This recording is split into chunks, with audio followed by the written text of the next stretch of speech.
Easy है कि गरीबी बहुत है, गवर्नमेंट कुछ नहीं कर रही है, मदद करनी चाहिए, लेकिन आप खुद किस हद तक कर रहे हैं वो भी ज़रूरी है ना। हमारे घर में डिलीवरी बॉय आता है, हम उसको पानी पूछते हैं, ज़ोमैटो वाले को लिखना पड़ रहा है वहाँ पे कि भाई जो हमारा डिलीवरी गाय आएगा उनको पानी पिलाओ। हमारे दिल में खुद से वो फीलिंग क्यों नहीं है? बोलना बहुत ईजी है घर पे बैठ के कि हेल्प करनी चाहिए। तो अगर आप करना चाहते हैं, आप सामने आएँ और सब कुछ एकदम ट्रांसपेरेंट रहेगा। आपने कितना फ़ंड किया है, कितना नहीं किया, एवरीथिंग इज़ ट्रांसपेरेंट। तो हम कोशिश कर सकते हैं, हम आपको रिक्शा दिला सकते हैं, ऑटो दिला सकते हैं, कैपिटल दे सकते हैं, बट हम डायरेक्टली पैसा नहीं देंगे, जिसकी वजह से एक्सप्लॉयटेशन काफ़ी कम हो जाएगी।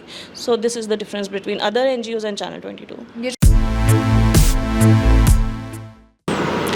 कोविड-19 ने हमें याद दिलाया कि माइग्रेंट वर्कर्स हों, वर्किंग क्लास के लोग हों, उन्हें कितनी परेशानियों का सामना करना पड़ता है और वहीं उन तक पहुंचने में कितनी दिक्कतें आती हैं। एनजीओज़ हों या इंडिविजुअल्स हों, हर एक ने कोशिश की जिस समय लॉकडाउन था कि माइग्रेंट वर्कर्स की मदद की जा सके। जो वर्किंग क्लास लोग हैं, जिन्हें परेशानी आई लॉकडाउन की वजह से, किसी ना किसी तरीके से उन तक पहुंचा जा सके। लेकिन लॉकडाउन के उस पीरियड ने ये भी साफ कर दिया कि आपकी इंटेंशन चाहे अच्छी भी हो, आपको किसी तक पहुंचना है, अगर किसी तक खाना पहुंचाना है, पैसे पहुंचाने हैं, किसी इंडिविजुअल की हेल्प करनी है, तो वो काम जितना आसान लगता है उतना आसान है नहीं। ऐसे में जम्मू में एक ऑर्गेनाइजेशन काम कर रही है, चैनल 22, जिन्होंने रिसेंटली एक कैंपेन लॉन्च की है, वर्किंग क्लास हीरोज़। इस कैंपेन की प्रोजेक्ट लीड ट्विंकल पनोत्रा मेरे साथ हैं। इन्हीं से समझते हैं कि ये क्या पहल है जो ये जम्मू में करने के लिए जा रहे हैं। सबसे पहले ट्विंकल, मुझे ये बताएं कि चैनल 22, ये आपकी जो एनजीओ है, नाम चैनल 22 क्यों है? Channel 22 means channel news channel नहीं है। Channel means intermediator. We are a channel between the grass root level पे जो हमारे लोग हैं जिनको ज़रूरत है, और जो हमारे 22 यूएन के सस्टेनेबल डेवलपमेंट है। So we are being like performing as a channel जो achieving to sustainable development. Yes. उसके अलावा मुझे ये बताएं कि एनजीओज़ ऑलरेडी भी जम्मू कश्मीर में कई सारी एनजीओज़ काम कर रही हैं। उन एनजीओज़ को लेकर लोगों की अक्सर शिकायत यही होती है कि एनजीओ में हम अगर पैसा दे भी देते तो हमें नहीं मालूम कि उस पैसे का सही इस्तेमाल हो रहा है या नहीं हो रहा है। वहीं लोगों को जब ये देखने को मिलता है कि बेगर्स अभी भी सड़क पर हैं, या जो माइग्रेंट वर्कर्स हैं वो परेशान हैं, कहीं पर आपको रोड साइड होमलेस लोग मिलते हैं, तो आप सोचने पर मजबूर हो जाते हैं कि इतनी एनजीओज़ रजिस्टर हो चुकी हैं जेएंडके में, इनकी कोई मदद कर क्यों नहीं पा रहा। तो चैनल 22 की अगर बात की जाए, how is this NGO any different from all the other organizations that are working? So basically जो हमारी फाउंडर हैं खुशबू मट्टू, वो पहले काफ़ी हेल्प कर चुकी हैं ड्यूरिंग कोविड एज़ वेल। उन्होंने बाकी एनजीओज़ के साथ मिलके काफ़ी हेल्प पहुंचाने की कोशिश की ग्राउंड लेवल पे। बट हुआ ये कि कई बार ये तो है कि हम किसी को पैसे तो पहुंचा देते हैं, बट वो उस पैसे का क्या इस्तेमाल करेगा हमें नहीं पता है। हमारे सामने कई बार जो होते हैं लोग, वो बोलते हैं कि मेरे बच्चे की एजुकेशन के लिए चाहिए या मेरी माँ की हेल्थ के लिए चाहिए। हम अपनी तरफ से एनजीओ के थ्रू पैसा दिलवा देते हैं, बट इवेंचुअली क्या होता है कि वो जाके शराब पीते हैं या फिर कोई ड्रग्स लेता है, कोई कुछ करता है। तो हम नहीं मेक श्योर कर पा रहे थे जब हम एज अ इंटरमीडिएट काम कर रहे थे एनजीओज़ और पब्लिक के बीच में। तो नाउ अब जब चैनल 22 खुद एक एनजीओ बन के आया है, अब हमारी अप्रोच ये है कि हमने पैसे नहीं देने हैं, जो जिस चीज़ की उनको ज़रूरत है वो देनी है। फॉर एग्ज़ाम्पल एजुकेशन चाहिए आपको, हम कोशिश करेंगे कि हमारा कोई स्पॉन्सर हो, कोई वॉलंटियर हो जो एजुकेशन ही पूरी फ़ंड कर दे। और अगर मान लीजिए आपके पास एम्प्लॉयमेंट नहीं है, आपके पास स्किल है बट आपको जॉब नहीं मिल रही है, तो हम कोशिश कर सकते हैं, हम आपको रिक्शा दिला सकते हैं, ऑटो दिला सकते हैं, कैपिटल दे सकते हैं, बट हम डायरेक्टली पैसा नहीं देंगे, जिसकी वजह से एक्सप्लॉयटेशन काफ़ी कम हो जाएगी। So this is the difference between other NGOs and channel 22। ये जो आपकी कैंपेन है वर्किंग क्लास हीरोज़, क्या आप ऑलरेडी ऐसे लोगों को आइडेंटिफाई कर चुके हैं जिन्हें स्पेसिफिकली आप मदद करने वाले हैं? उसके लिए आप कोशिश कर रहे हैं आपकी फंड रेजिंग कहीं से की जाए, या स्पॉन्सर्स ढूंढे जाए, या ऐसे लोग ढूंढे जाएँ जो चैरिटी करना चाहते हैं लेकिन उन्हें समझ में नहीं आ रहा कि किस चैनल के थ्रू हम करें? या फिर अभी आपकी एनजीओ जो है वो नई नई शुरू हुई है, तो अभी आप डिसाइडिंग फेज़ में ही हैं कि अभी किस तरीके से हमने लोगों तक पहुँचना है और किस तरीके से जो चैरिटी करना चाहते हैं, जो फिलैंथ्रोपिस्ट हैं, उनको कनेक्ट करवाना है उन वर्किंग क्लास लोगों के साथ?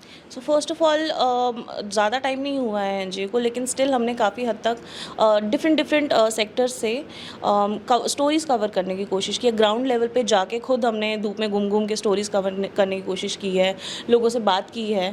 तो हाँ, काइंड ऑफ आइडेंटिफाई हमने कर लिया है कि जिनको हम हेल्प करेंगे। चाहते तो हम लोगों और की करना चाहते हैं, बट इनिशियली अभी जिनको आइडेंटिफाई कर लिया है उनकी मदद हम करेंगे। और रही बात जो हमारे वॉलंटियर्स हैं, फिलैंथ्रोपिस्ट हैं, काफ़ी हमारे कॉन्टैक्ट्स में ऑलरेडी भी थे, ठीक है, और हम अभी और कनेक्ट करने की कोशिश कर रहे हैं पब्लिक से। जो भी आप घर पे बैठ के ये बोलना बहुत इजी है कि गरीबी बहुत है, गवर्नमेंट कुछ नहीं कर रही है, मदद करनी चाहिए, लेकिन आप खुद किस हद तक कर रहे हैं वो भी ज़रूरी है ना। हमारे घर में डिलीवरी बॉय आता है, हम उसको पानी पूछते हैं, जोमेटो वाले को लिखना पड़ रहा है वहाँ पे कि भाई जो हमारा डिलीवरी गाय आएगा उनको पानी पिलाओ। हमारे दिल में खुद से वो फीलिंग क्यों नहीं है? बोलना बहुत ईजी है घर पे बैठ के कि हेल्प करनी चाहिए। तो अगर आप करना चाहते हैं, आप सामने आएँ, और सब कुछ एकदम ट्रांसपेरेंट रहेगा। आपने कितना फ़ंड किया है, कितना नहीं किया, everything is transparent. So already कुछ लोग हैं और हम ज़्यादा से ज़्यादा जनता से रीच करना चाहते हैं जो हेल्प करें हमारी इसके लिए। ओवरऑल एनजीओज़ के अप्रोच में एक चीज़ और भी देखने को मिलती है कि कई बार जैसे खाने की कमी अगर महसूस होती है तो राशन की बोरियां इकट्ठी कर ली, तो उसके पैकेट्स बना बना के जो है वो डिस्ट्रीब्यूट करके आए। कई बार वो उसमें भी देखने को मिला कि आप आटा चावल तो दे देते हैं, आप स्लम्स में जाके आटा चावल बांट देंगे, लेकिन ये भी परेशानी है उनके पास गैस भी नहीं है, उनके पास तेल भी नहीं है, उनके पास मसाले भी नहीं है कि वो खाने को बनाए तो बनाए किस तरीके से।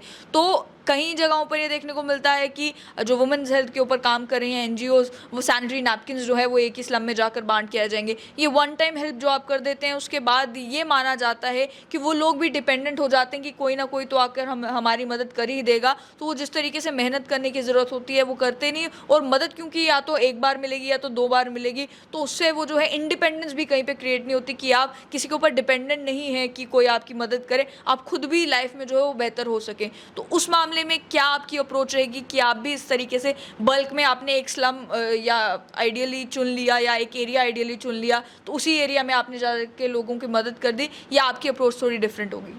इनिशियली हमने भी यही सोचा था कि हम समर किट्स बांटेंगे, बट जब हमने ग्राउंड लेवल पे जाके लोगों से बात की तो हमें रियलाइज़ वो किट्स क्या करेंगे, वो एक बार ही उन्हें मिल जाएगी, तो उसके बाद क्या। तो दैट इज़ वाई हमने फिर थोड़ा सा चेंज लाया हमारी अप्रोच में। अब हमारी अप्रोच ये है कि जिनसे हमने बात की है हम उनकी प्रॉब्लम आइडेंटिफाई करेंगे।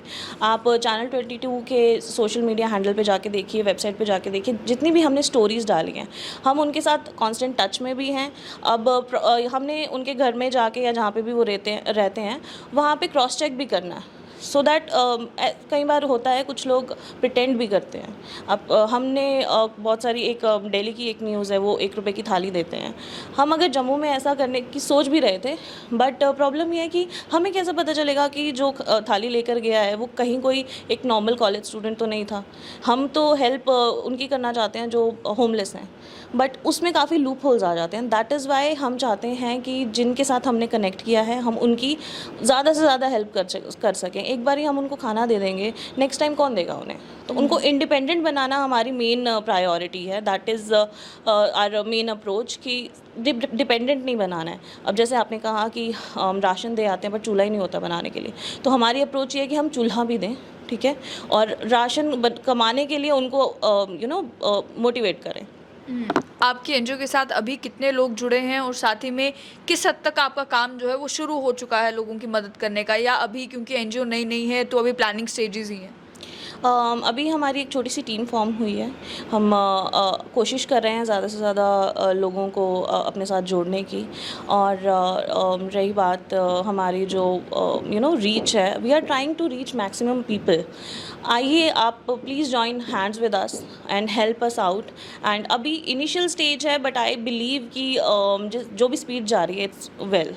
कांटेक्ट करने का क्या तरीका है? मान लीजिए कोई है जो चैरिटी करना चाहता है, अगर चैरिटी नहीं भी करना चाहता, फिलहाल आपके साथ जुड़ना चाहता है, समझना चाहता है कि आप किस तरीके का काम कर रहे हैं, तो किस तरीके से वो आपके कांटेक्ट में आ सकता है? Social media handles channel 22 ORG, Facebook, Instagram, LinkedIn, Twitter, and हमारी वेबसाइट है www.channel22org। You can reach out to us. हमारी वेबसाइट है, ईमेल एड्रेस है, फ़ोन नंबर्स है। Whenever you want to, आपको हेल्प चाहिए आप हमें कॉल कीजिए, आप वॉलंटियर करना चाहते हैं आप हमें कॉल कीजिए। Thank you so much. तो आपने सुन लिया कि एक ऑर्गेनाइजेशन चैनल 22 जिनका मकसद ये है कि यूएन के जो सस्टेनेबल डेवलपमेंट गोल्स हैं, 22 सस्टेनेबल डेवलपमेंट गोल्स हैं, उन गोल्स को अचीव करने का एक माध्यम ये बन सकें। और इनका ये कहना है कि हमारा तरीका बाकी एनजीओ से डिफरेंट इस तरीके से है कि हम चाहते हैं कि हम इंडिविजुअल्स की मदद कर सकें, ताकि वो इंडिविजुअल्स जो हैं वो कम से कम इंडिपेंडेंट बन सके और वो खुद कमाना जब शुरू कर देंगे या उनकी कोई परेशानी अगर दूर होगी तो जाहिर सी बात है कि जिस व्यक्ति ने पैसे भी दिए होंगे किसी की मदद करने के लिए, उसे भी ये सेटिस्फैक्शन होगी कि मैंने जिस चीज़ के लिए पैसे दिए थे वो पैसे सही जगह पर इस्तेमाल हुए हैं।